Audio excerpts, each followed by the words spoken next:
자, 이분과 모시고 또 이야기를 나눠보겠습니다. 소개해드릴게요. KB금융지주 이코노미스트이신 유신익 박사님 모셔봤습니다. 박사님 안녕하십니까? 안녕하세요, 박사님. 네, 예, 안녕하세요. 예. 네, 이른 시간 출연 감사합니다. 예. 네. 박사님과 오늘 이야기를 또 해볼 구체적인 내용은 우리가 영국 얘기 요즘 네, 참 많이 네, 하지 않습니까? 네. 영국이 뭐 유럽뿐만 아니라 전 세계 시장을 또 들었다 놨다 하는 이슈를 또 많이 내놓고 있는데 영국의 현재 경기 상황 또 이에 따른 나비 효과 깊이 있게 얘기해 보겠습니다. 일단 얘기 시작해 주실까요? 어떤 부분 좀 주시하고 계세요? 감세안에 대해서 사실은 발표를 했다가 철회하는. 네. 이제 부분적으로 네. 처리를 했고 그 사이 기간 동안에 이제 국채 가격이 떨어지는 그러니까 이자율이 너무 올라가니까 네. 사실은 중앙은행이 BOE가 발권력을 동원을 해서 직접 파운드를 통해서 길트 채권을 이제 매입을 해주면서 네. 시장도 안정되는 듯 그리고 파운드화도 반등을 보이는 듯 하는 향상을 이어가고 있습니다. 네, 네. 맞습니다. 네, 이러한 정책에 그러면 저희는 지금 좋은 거는 참 감사한 일이죠. 네. 어느 정도 심리를 안정시켜주고 위험 선호 심리를 또다시 이제 자극시켜주고 네. 있으니까 다만 그럼 이게 지속성이 있느냐 네. 그리고 이게 어느 정도까지의 안정적인 심리를 네. 미칠 요인인가에 대해서는 우리가 한번 짚고 넘어갈 필요가 네. 있다. 그래서 그런 부분에서 이 연기금 펀드의 규모라든지 이번에 이제 뭐 소위 얘기해서 뉴스에서 연기금 펀드에서 채권 마진콜이 났습니다. 그런 뉴스들도 있긴 했는데 네. 그런 것들에 대해서 구조적 위험성이 얼마나 있을지를 좀 짚어보시는 게 투자자들이나 많은 경제 참여자들 분들 입장에서 의미 있지 않을까. 네, 아주 좋습니다. 예, 그리고 생각합니다. 사실 어저께 우리 그 케빈 강. 강 네. 대표님도 저 데리버티브 쪽에서 그 예. 마진콜이 있었을 수 있다 그런 얘기 하셨는데 맞아요. 같은 얘기신 것 같습니다. 예, 예. 그래서 네. 자세히 설명해 주시면 좋을 것 같습니다. 그래서 지금 제가 하나씩 그냥 저도 이제 좀 공부를 급하게 열심히 네.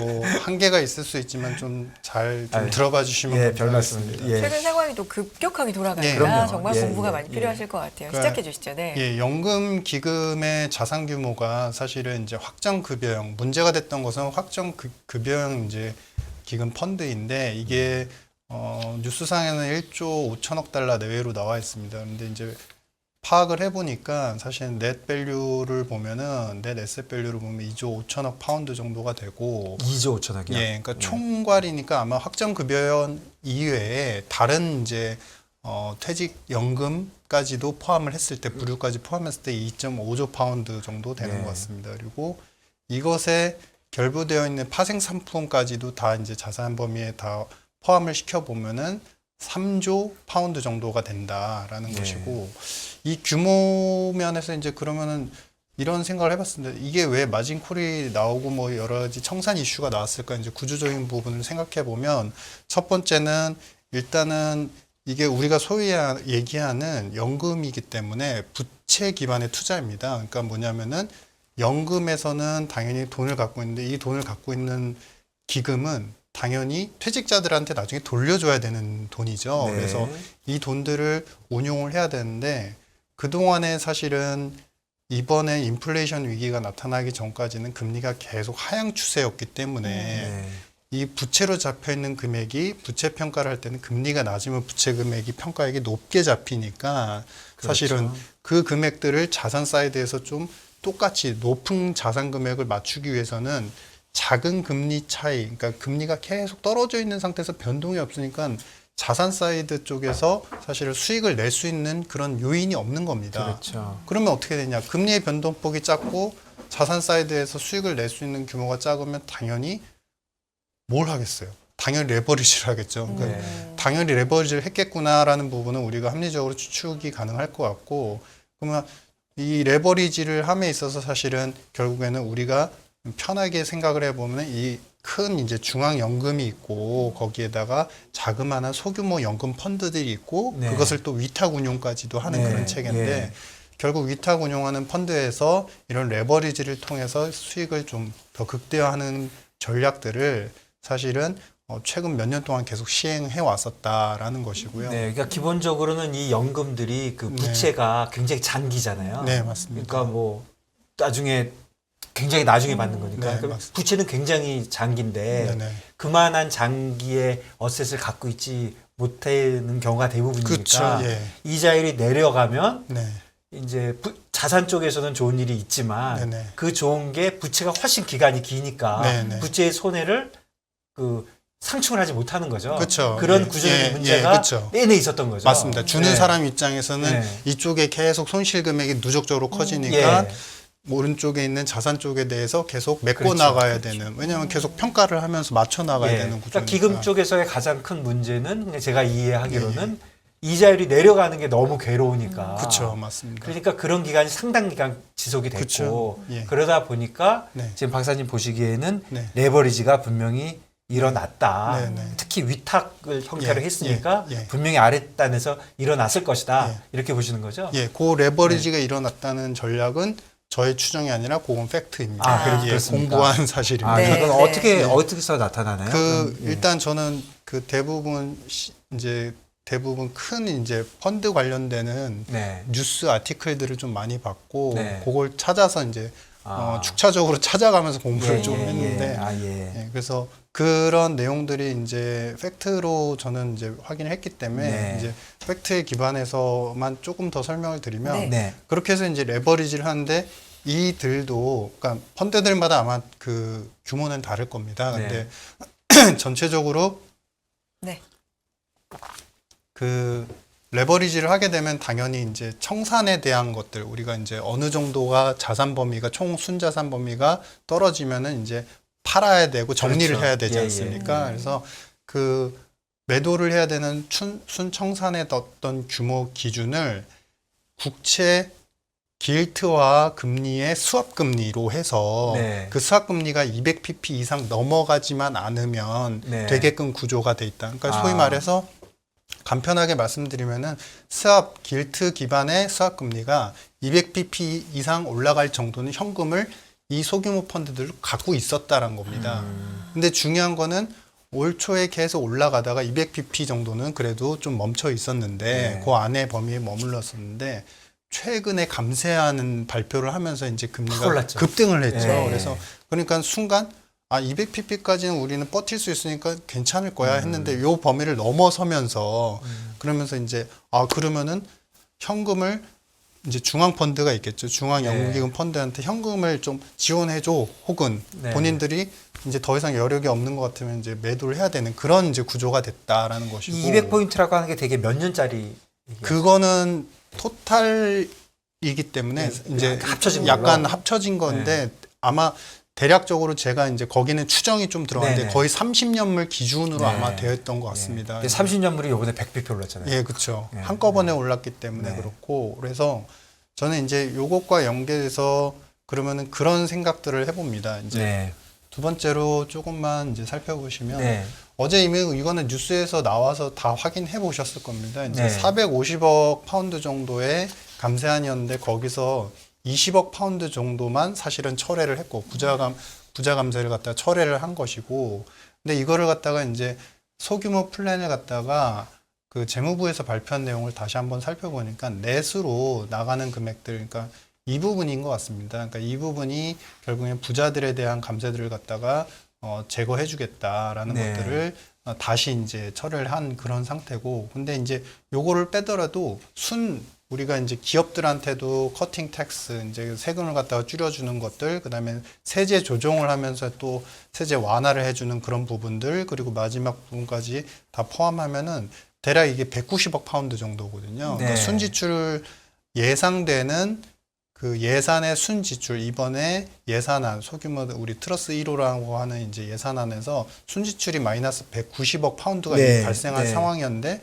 거기서 20억 파운드만 다시 보존하게 철회하겠다라는 겁니다. 그러면 지금 사실은 부채가 작긴 하지만 저 첫 번째 칸 제일 밑에 있는 게 지금 19라고 써 있는 게 이제 190억 파운드고 맞습니다. 지금 빨간 줄에 있는 20억 파운드가 요번에 한 거니까 맞습니다. 그냥 단순하게 숫자를 한번 보면은 그렇게 큰 건 아니다. 그렇죠. 예. 사실 요 금액만 순지출에 대비해서도 사실은 10%밖에 안 되는 거고 그렇네요. 총 규모 450억 파운드라고 이제 책정이 됐었는데 거기에 비하면 한 4% 5% 정도인 그러네요. 거죠. 네. 근데 이제 중요한 거는 여기 우측에 보시면은 사실은 에너지 관련해서 기업하고 그다음에 가게한테 지원해 준 금액은 600억 파운드 정도는 계속 유지를 합니다. 네. 그러니까 그래서 이런 부분들이 사실 잘 생각해 보시면 이게 토탈 합쳐 보면은 대략 한 800억 파운드 돼요. 근데 이 영국의 예산을 그동안에 이제 쓰여졌던 예산안을 갖다가 살펴보니까 대략 이제 9천억 파운드 내외 정도가 되거든요. 네. 그러면은 거의 한 7, 8%, 8% 네. 정도의 예산이기 때문에 이게 결코 작은 소규모 네. 예산 정책은 아닌 것 예, 같다라는 예. 것이고요. 자, 그러면 저는 이제 그런 회의론, 그러니까 물론 지금 투자의 분위기가 좀 좋아지고 있고 많은 부분들이 이제 개선되고 있기 때문에 이것이 이제 이 영국에서 어느 정도 작은 이제 이징이죠. 퀀트 이징. 그러니까 네. 뭐냐면은 돈을 좀 부여를 하는 네. 직접적으로 파운드를 통해서 길드 채권을 매입하는 이런 분위기가 다른 국가들로 이어지면서 좀 좋아진다고 한다면 물론 네. 감사하지만 네. 여기서 저는 본질적인 좀 질문을 제 스스로에도 해봤습니다. 영국의 GDP 대비 부채가 사실은 지금 99% 정도를 유지하고 있는데 EU 같은 경우 평균 숫자하고 비교를 해보면 영국이 한 11% 높은 상태입니다. 네. 그러면은 일반 정부 부채를 갖다가 이렇게 99% 정도 된다. 그러면은 저는 이 이제 공부를 좀 하면서 예전에 제가 그 그리스 치프라스 총리 때 고생을 좀 많이 했었거든요. 네. 그때가 기억이 나더라고요. 그러니까 GSP라고 그래서 유로존의 안정성장 협약. 재정 적자는 GDP의 마이너스 3% 이내, 정부 부채는 GDP 60% 이내. EU도 사실은 아직 이걸 못 지키고 있습니다. EU 평균이 지금 재정 적자 비율이 대략 마이너스 8% 정도가 나오거든요. 그러면 못 지키고 있는 거죠. 근데 개선의 노력이 있기 때문에 아직 신용등급 강등이라든지 신평사에서 어떤 네거티브 사인이 없는 것이고요. 네. 근데 반대로 얘기하면 영국이 지금 이렇게 되고 있고 영국에서 크리티컬 포인트는 이게 나옵니다. 두 번째가 영국이 서비스업 중심 국가이거든요. 서비스업이 GDP에서 차지한 비중이 거의 70% 이상을 차지합니다. 네. 그러면은 이런 국가가 선심성, 그러니까 이걸 선심성이라고 표현을 하면 좀 무리가 있을 수도 있지만 이렇게 재정 여력이 그리고 부채에 대한 부담이 많은 국가가 서비스 중심으로 이루어지고 있는데 제조업종은 악화가 되고 그런 것들을 결국 에너지 위기 때문이다라고 판단해서 감세와 에너지 지원을 해주겠다라는 것들이 다른 투자자들 이미 유로존에 대해서 네거티브하게 봤던 서비스업 중심 국가이고 피그스가 제조업에 대한 기반 인프라가 약하다. 그리고 이거는 이 국가들은 정부 부채나 재정을 통해서만 영위된다라고 해서 네거티브하게 봤던 그런 국가들과 이런 영국이라는 국가가 크게 다르지 않을 수 있다. 네. 만약에 부정적인 포인트를 잡아간다면 영국이 결국에는 자국이 할 수 없는 제조업의 약화와 기반 시설에 대한 인프라에 대한 어떤 그 모멘텀, 힘들이 성장 모멘텀들이 약해지는 것들을 재정으로 메꾸려고 했다. 네. 그러니까 큰 틀로 보면 이게 약간 다소 포퓰리즘의 성격이 있을 수도 있겠다라는 네. 이제 판단이고요. 네. 특히 이제 서비스 중심의 경제이니까 네. 네, 맞습니다. 제조업이 약하고. 네. 그래서 이런 부분들을 고려해 보면은 이제 영국의 물가는 도대체 얼마나 돼? 라는 네. 이제 질문을 본질적으로 할 수밖에 없을 것 같습니다. 그래서 CPI가 8월 물가가 9.9%, CPI-H라고 해서 이쪽은 이제 하우징에 대한 그 비중도가 상당히 높기 때문에 하우징까지 포함을 했을 때 31%. 이게 이제 하우징, 워터, 일렉트리시티. 그러니까 뭐냐면은 집과 관련되는 거 그리고 우리가 공공 서비스, 물이라든지 가스라든지 전기와 관련되는 것들이 지금 9.2% 상승했습니다. 이 비중이 31%고요. 네. 그러면은 이 물가를 잡기에는 사실은 이렇게 지원을 해주는 상태가 된다면은 물가에 대한 부분들은 더 힘들어질 수 있겠구나. 네. 사실은 지원을 정부에서 해준다는 것이 어떤 특정 가격의 물가가 높기 때문에 그것을 살 수 있을 때 보조금을 준다는 거지 해당 제품에 대한 예를 들어서 가스라든지 전기에 대한 가격을 낮추는 건 아니거든요. 그렇죠. 그럼 보조금은 사실 쓸 수 있게 해주는 거지 그 가격을 컨트롤 해주는 것이 아니기 때문에 이 물가를 잡기 힘들 수 있겠구나라는 네. 것들이 이제 우리가 판단을 할 수 있겠고 마지막으로 이제 저는 이제 상품 수지 쪽 이제 경상 수지 쪽을 좀 살펴봤습니다. 네. 지금 영국의 상품 수지가 그 최근에 3개월 7월까지 3개월 누적으로 보면은 대략 이제 62억 파운드 정도 적자가 나오는 상태인데 이런 형태를 보니까 사실 브렉시트 이후에 이 영국이 그동안에 기계 쪽하고 서비스 쪽 그리고 정보통신 쪽을 EU 쪽에 상당히 많이 이제 팔아왔었습니다. 근데 네. 이미 20년, 21년도에 우리가 코로나 위기 때 유동성이 확보가 되면서 이제 수출이 잘 되고 교육이 활발했던 것에 네. 반해서 영국 같은 경우는 이런 이제 리스크들을 다 이제 떠안게 되는 그러니까 그런 교육이 EU 대상으로 해서 이제 교육 자체가 좀 줄면서 네. 경상 수지가 그리고 상품 수지가 이미 좋지 못한 상태를 계속 이어왔습니다. 그래서 그렇다고 한다면은 우리가 여기서 또 한 대목을 이제 포인트를 볼 수 있겠죠. 브렉시트를 하고 나서 관세에 대해서 무관세 정책은 계속 그래도 당분간 유지한다라고 했는데 이 비관세 장벽이라는 것 자체가 굉장히 크구나. 무관세임에도 불구하고 서로 간의 어떤 협약이 깨짐으로 인해서 교역이 단절되거나 축소되고 있는 상황이 영국을 굉장히 힘들게 만들었구나라는 것을 평가할 수 네, 있겠습니다. 그렇네요. 그래서 예. 결국 이제 GDP 대비해서 경상수지도 지금 마이너스 5.5%까지 이제 추락을 한 상태입니다. 네. 자, 그러면은 저는 여기서 이제 다시 이제 본질적인 얘기를 좀 다시 이어서 해보겠습니다. 그러면 50억 파운드씩 영란은행이 매일 이제 사서 채권을 영국 국채를 사서 10월 14일까지 사가지고 안정화 시켜주겠다라고 이제 발표를 네. 했고 그러면서 금리도 환율도 파운드화도 이제 사실은 1.14 레벨까지 이제 올라가면서 좀 예, 상당히 좀 안정이 됐죠. 안정화되는 예, 상태인데 저는 항상 본질적으로 약간 회의적인 부분을 좀 많이 보고 있습니다. 네, 네. 그럼 그 다음은 어떻게 할 거냐? 그렇죠. 14일까지 끝나고 네.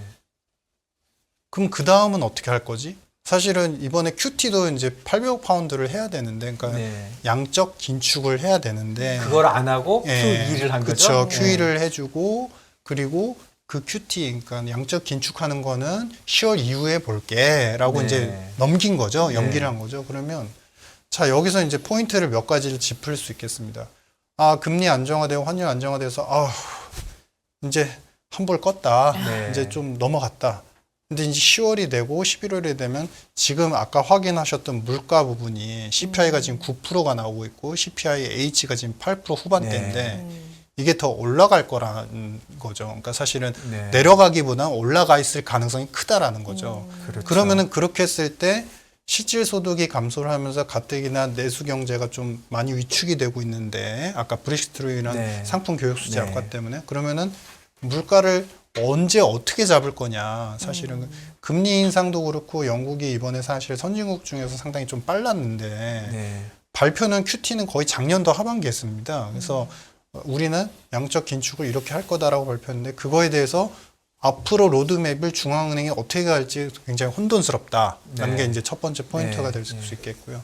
두 번째 포인트는 그러면 지금 이렇게 돼서 금리가 안정화됐지만 만약에 외부적인 요인, 즉 페드가 지금 뭐 어제 오늘 같은 경우는 피벗 전환이라 해서 금리를 인상하는 걸 멈추거나 인하까지도 할 수 있어라는 이제 기대감인데 네. 그건 기대만 기대감이죠. 있는 거죠? 네. 네. 기대만 있는 거죠 지금. 근데 사실 이번에 브레이너드 연준 부의장도 그렇고 블러드 총재 같은 경우도 선을 딱 그었단 말이죠. 네.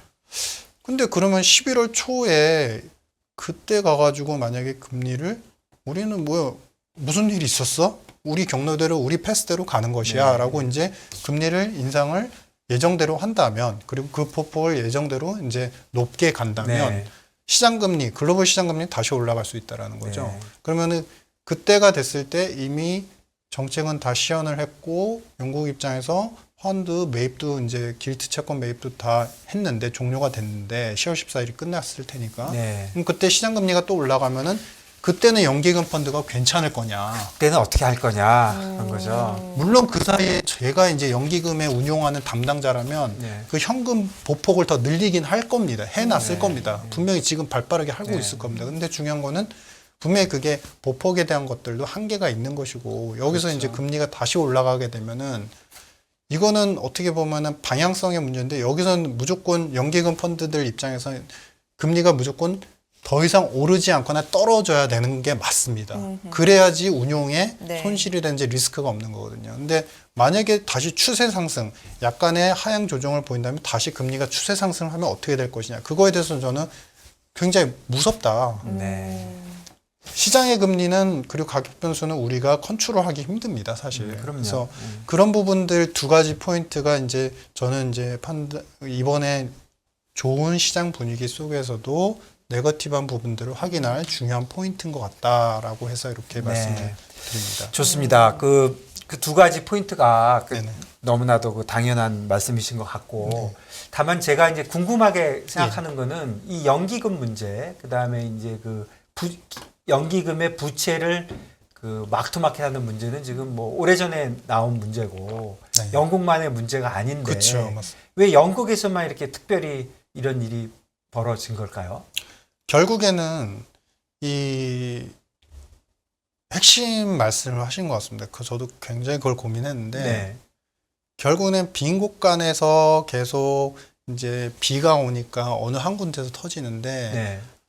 영국이 그동안에 우리가 인지하지 못했지만 경제 체력과 네. 레버리지의 구조가 다소 위험성이 많이 노출되어 있었다는 거죠. 네. 근데 전체적으로 날씨가 좋다 보니까 네. 그 노출이 밖으로 드러나지 않았는데 네. 이번에 사실 영국 GDP도 계속 우하향을 해온 네. 상태였고 병상 수지도 나쁘고 네. 그리고 이 연기금의 그 레버리지 구조도 상당히 좀 리스키한 측면이 있었는데 다른 나라보다. 그렇죠. 네. 근데 우리가 그러면은 그런 부분들을 당연히 투자자들이 모르고 있었을까? 알고 있었을 겁니다. 근데 그렇죠. 다만 두 가지가 있었죠. 네. 그래도 기축통화 국가다.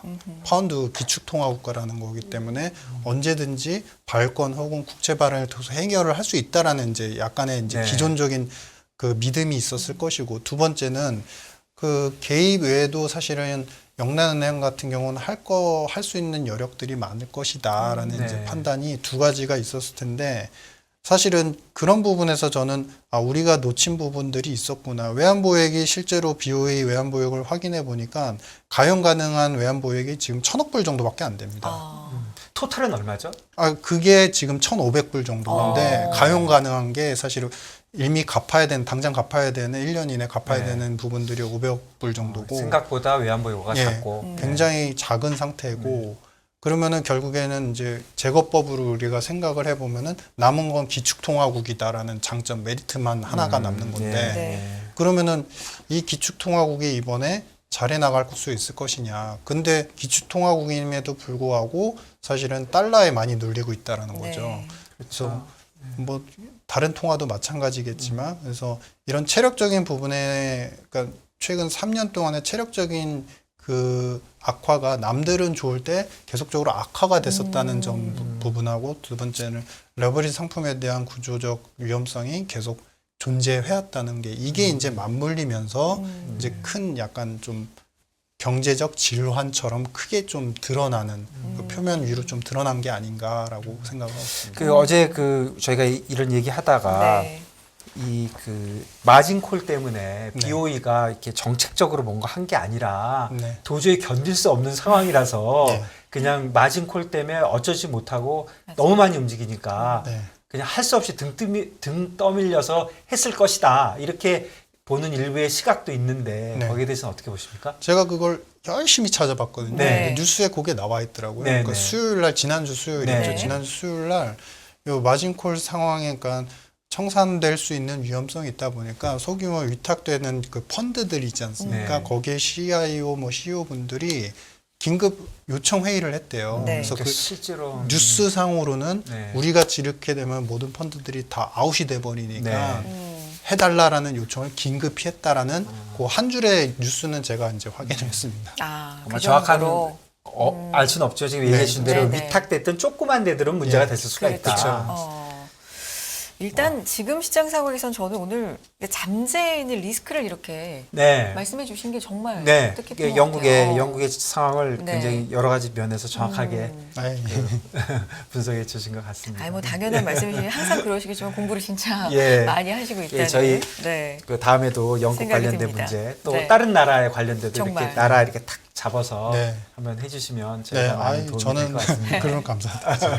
네, 또 나와주시길 부탁드리고요. 네. KB 금융지주 이코노미스트 유신익 박사님과 여기서 인사 나누겠습니다. 네, 고맙습니다. 감사합니다. 네, 반갑습니다. 네,